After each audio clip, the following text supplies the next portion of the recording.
Siempre con el tema de riesgo coronario, continuamos con información importante nacional e internacional al respecto de estudios que confirman el incremento de esta enfermedad en nuestro país. El conocimiento actual que confirma el incremento de riesgo cardiovascular en Guatemala fue descrito en un artículo por el doctor Carlos Mendoza Montano de APRECOR, la Asociación para la Prevención de Enfermedad Cardíaca o Coronaria en el país, en donde se acuñó que la mortalidad cardiovascular aumentó en Guatemala de 65.9 por 100,000 a 80 por 100,000 de 1969 a 1986 y se duplicó porcentualmente del 7 al 13% en el mismo periodo de tiempo, según el Instituto Nacional de Estadística. En el oriente de la República, la mortalidad por enfermedad cardiovascular es alarmante: 60% por enfermedad nueva cardiovascular, 38% por enfermedad conocida y 20% por diabetes. El estudio Villanueva demostró alta prevalencia de diabetes, hipertensión, tabaquismo, sedentariedad, obesidad, síndrome metabólico, incidencia elevada de desconocimiento de hipertensión y diabetes. Y se ha demostrado alta prevalencia de tabaquismo en el área rural. 21% de los hombres aún fuman y 2% de las mujeres a una edad promedio de 38 años de edad. 18% de los médicos residentes aún fumaban cuando se hizo este estudio. El estudio Interheart, que fue llevado a cabo por el epidemiólogo pakistaní que ejerce en Canadá, Dr. Yusuf, de amplio reconocimiento a nivel mundial, demostró en 56,000 pacientes infartados cuáles eran los factores más prevalentes que los llevaron a tener infarto. Y debo decirles que Guatemala participó en este estudio, creo que con 83 o 90 pacientes. Estos factores que encontró más presentes en estos 56,000 infartos fue tabaquismo, diabetes, estrés psicosocial, sobrepeso y circunferencia abdominal arriba de 102 centímetros y 88 centímetros en hombre y mujer, y la apolipoproteína A1 o apolipoproteína B aumentada, es decir, una dislipidemia del tipo 4. En nuestro país, la migración rural-urbana acelera el desarrollo de un estilo de vida poco saludable o de alto riesgo. Esto se puede decir después del estudio del doctor Benjamín Torún y asociados, también liderado por el INCAP y publicado en el Journal of Epidemiology, en el cual la mujer en el área urbana presenta sobrepeso el 28%, alto contenido de grasa corporal 29%, baja actividad física 83%, igual tendencia se notó en el área rural, pero en el hombre hay marcada diferencia rural-urbana. La sedentariedad aumentó del 27% en el área rural al 79% en el área urbana. La grasa corporal del 13% al 15%. El colesterol sérico de 151 a 165. Y el LDL colesterol, o sea, la fracción aterogénica del perfil de lípidos, de 89 a 103 miligramos por ciento. Y la relación colesterol total a HDL de 4.1 a 4.5. El grupo femenino mantuvo mayor colesterol en ambas áreas, 171 miligramos por ciento. Los residentes urbanos consumieron más grasa saturada, más carnes rojas, más bebidas azucaradas y menos legumbres. El riesgo cardiovascular en Guatemala, a pesar de la gravedad del problema, no existe estadística confiable. La experiencia de los datos recabados nos demuestra que ha disminuido la edad del primer infarto del miocardio, que ha aumentado la población afectada por aterosclerosis, estadísticas de los hospitales nacionales y privados, que ha aumentado considerablemente la muerte súbita y que hay un marcado incremento de hipertensión, obesidad y diabetes. La epidemia ya está presente con nosotros, no va a venir, no nos vamos a enfermar, ya estamos enfermos. Es importante actuar con prevención. Les menciono el estudio RECICA, que fue otro esfuerzo de la Sociedad Centroamericana de Cardiología, liderado por la cardiología guatemalteca, en el cual se estudiaron 789 síndromes coronarios agudos en toda el área centroamericana. Y se encontró, es muy extenso, pero las grandes conclusiones es que todos eran pacientes menores de 55 años de edad, dato que nos sirve para decir que ha bajado la edad del primer infarto. El 68% eran hipertensos y el 32% de estos infartados eran diabéticos, que se encontró que había alta incidencia de muerte súbita en personas jóvenes, que la edad del primer infarto en la región ha descendido y que el tratamiento para síndrome coronario agudo no era óptimo en el tiempo que se efectuó este estudio, hace 10 años.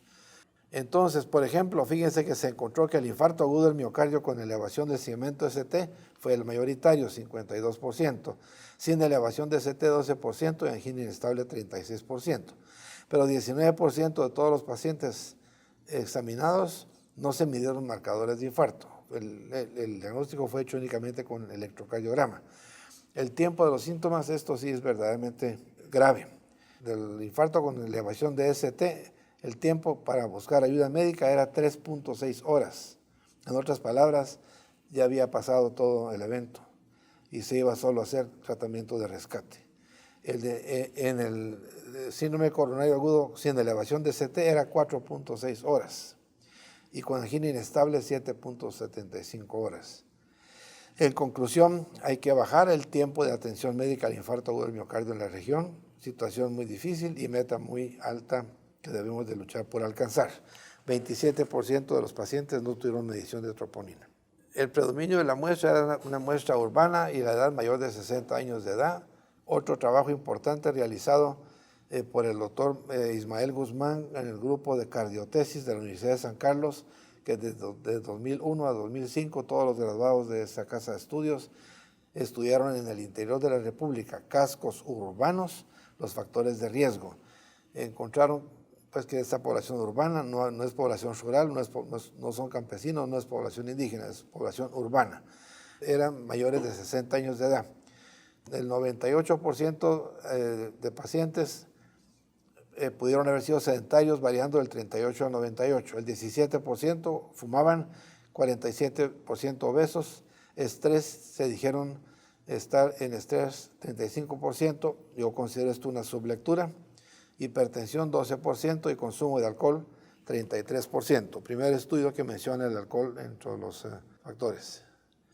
Y entonces hay métodos para medir la cuantificación del estrés y un método importante descrito en uno de estos trabajos de cardiotesis es que es una escala que se puede medir los pacientes que tienen sensación de intranquilidad, aburrimiento y desmotivación, mala calidad del sueño, estado corporal al levantarse cansados, cefalea, dolor de cuello y hombros, consumo de tabaco y alcohol diariamente, los que los rodean lo ven intranquilo y no expresa lo que siente. Esos son todos síntomas de incremento marcado del estrés y la escala es siempre, frecuente, casi no o nunca.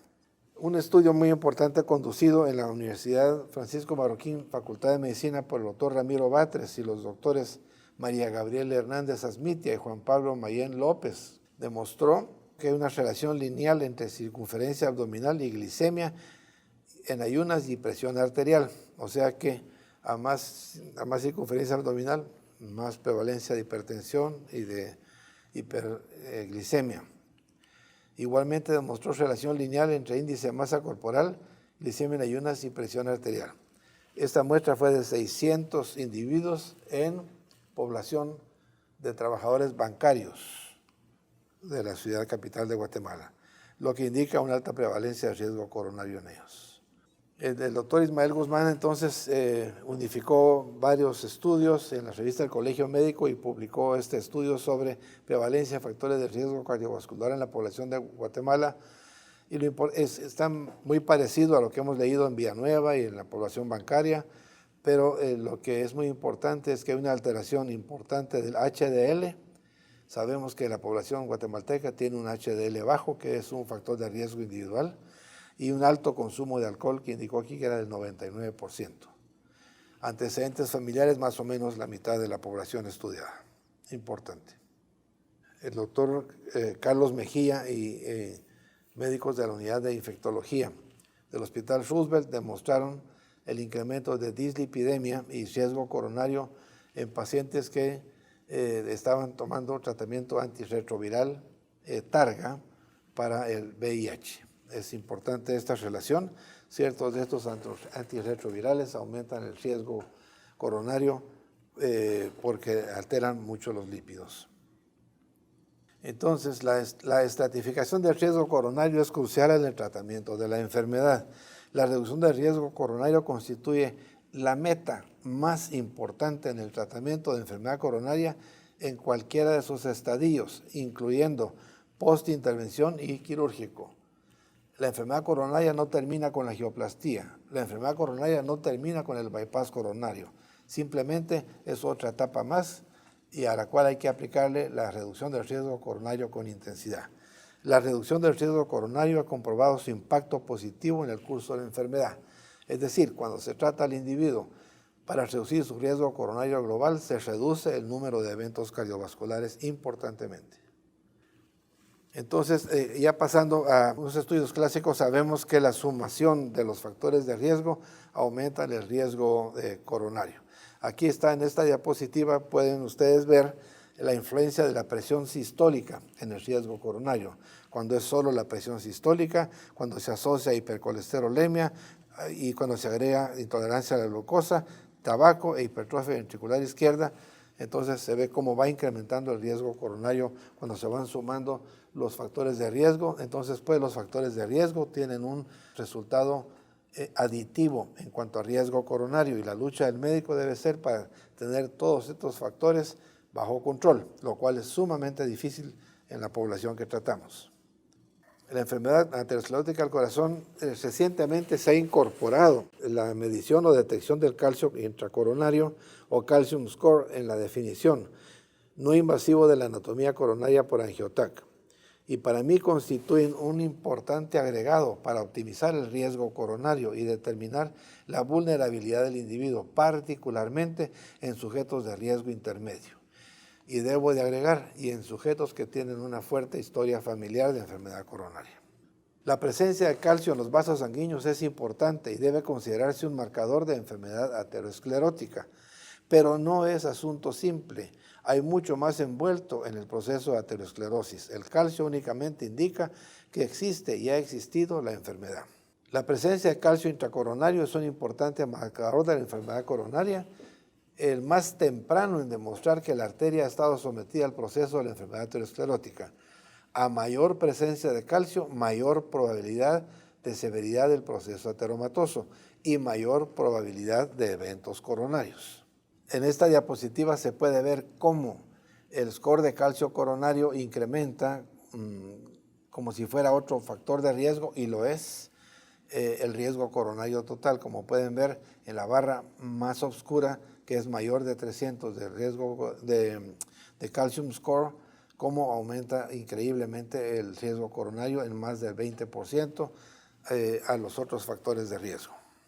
Y aquí es muy importante que mencionemos la PCR, la proteína C reactiva de alta sensibilidad, que también es otro factor adicional que nos puede ayudar a aproximar el mayor o menor riesgo coronario. A más alta PCR, más alto riesgo coronario y agregado a los otros factores de riesgo. A score de calcio muy elevado, es decir, mayor de 600 en la escala de Agastaton, el doctor Agastaton fue el que describió el score de calcio, Entonces, es menor la confiabilidad de la estimación radiográfica de la severidad de la lesión. Mucho calcio aumenta los errores de interpretación radiográfica. La angiotomografía coronaria o angiotac coronaria, este valioso examen brinda importante información anatómica, la cual debe ponerse en perspectiva y validarse con la experiencia clínica y cardiológica. Las decisiones deben de tomarse como resultado de la totalidad de la información clínica, fisiológica, metabólica y anatómica, individualmente en cada paciente. Score de calcio elevado no debe traducirse automáticamente en coronariografía. Acá tenemos una gráfica que nos demuestra que el incremento de la edad aumenta el depósito de calcio en las coronarias de tal manera que si llegamos a los 80 años de edad, prácticamente el 100% de hombres y mujeres vamos a tener alguna presencia de calcio en las coronarias. En este metaanálisis se ve cómo la determinación de valor pronóstico del angiotac coronario tiene un valor positivo, ya que ven que todos pasan para el lado de positivo en esta escala para aumentar el riesgo coronario de acuerdo al score de calcio. Solo hay un estudio, que es este estudio de Lamond, que parece ser neutro. Todos los otros estudios demuestran que a mayor calcio, mayor riesgo coronario. El número de eventos se duplica con la presencia de un score de calcio arriba de 400. Así se ven nuestras coronarias en el angiotomograma coronario, un estudio verdaderamente excelente que nos permite de una manera no invasiva estudiar el árbol coronario. En el lado derecho de la gráfica están las recomendaciones de la Clínica Mayo para riesgo de acuerdo al score de calcio. El score de calcio de 0 pues es un riesgo muy bajo, menor de 10 es bajo, de 10 a 100 moderado, de 100 a 400 moderadamente alto, mayor de 400 riesgo coronario alto. Y déjenme decirles que a veces se lleva uno la sorpresa en la práctica clínica de pacientes completamente asintomáticos, activos, incluyendo muy activos en deporte, con scores de calcio de 1000 o más. Bueno, de esta manera concluimos la estratificación del riesgo coronario y vamos a pasar más adelante en un siguiente módulo a presentar algunos casos.